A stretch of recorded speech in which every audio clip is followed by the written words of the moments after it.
Vraiment sensationnel. Il y avait des affinités. Même les gars de derrière. Même la défense. La défense, elle est plus forte que l'attaque.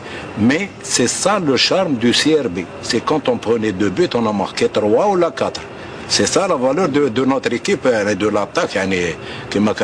L'attaque mitrailleuse. Nous avons de très bons éléments défenseurs tels que Madani, Kan Mouhalla Yarhamou, Kan Hamiti, Kan Ammar Allah يذكر على خير, Kan Jum'a. Donc هذوما كاع كانت عندهم كانوا رياضيين وعندهم القيمة تاعهم. C'était des techniciens, de très bons joueurs. شباب بلكور تحصل على 3 أحسن نتائج لا مثيل لها إلى حد الساعة. أحسن هجوم ب63 هدف بطولة 1965-1966. أحسن هداف بطولة في كل العصور ب150 هدف لالماس. 23 مقابلة دون انهزام في بطولة واحدة.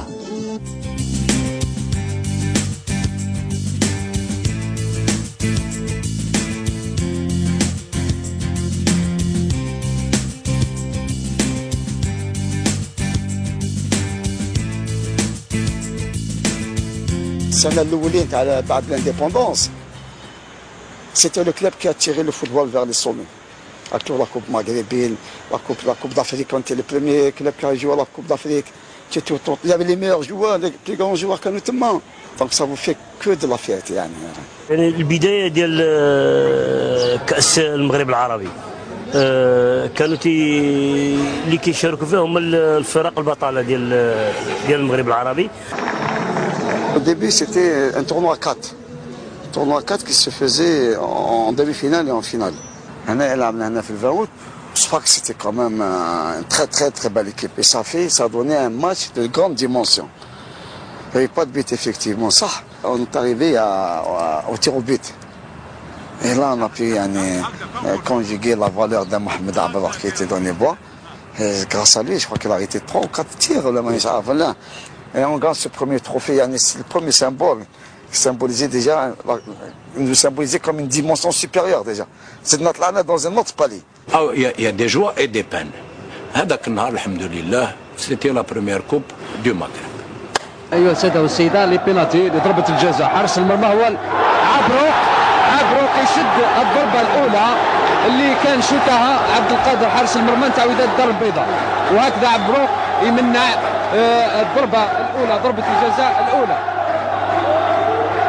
ما تنفذتش حارس المرمى عبروق خرجها. إذا الثالثة ما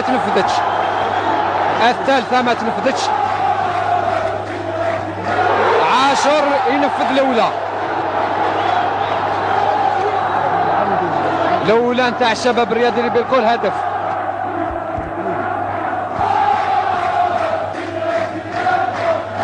ينفذوا لالماس 2 الآن خلاص. لا الماس عطاه له بحيث حارس المرمى ما تحركش أبدا. حارس المرمى تاع وداد الدار البيضاء ما تحركش.